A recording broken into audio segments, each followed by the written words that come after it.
ఏంది ఏమైంది పైనాలకనా? ఏదో పక్కన ఉరికి కాపీ చేసుకో తాగించా కాలేజీ పోసుకునే మెత్త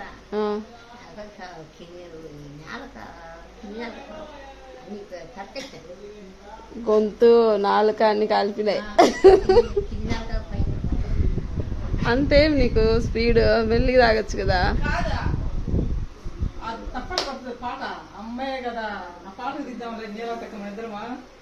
ఏ సాంగ్ ఏ సాంగ్? తీపు కడుపు తీపు లేని అమ్మే కదా రాతి బొమ్మే కదా. ఆహా, పాటకు ఇద్దరు కలిసి సాంగ్ వేయాలంట. సాంగ్ తెచ్చా. సరే, కింది నెలకి ఏంది పరిస్థితి పరిష్కారము నెక్స్ట్ షార్ట్ లో చెప్తాను చూడండి. బాయ్ చెప్పు, బాయ్ చెప్పు.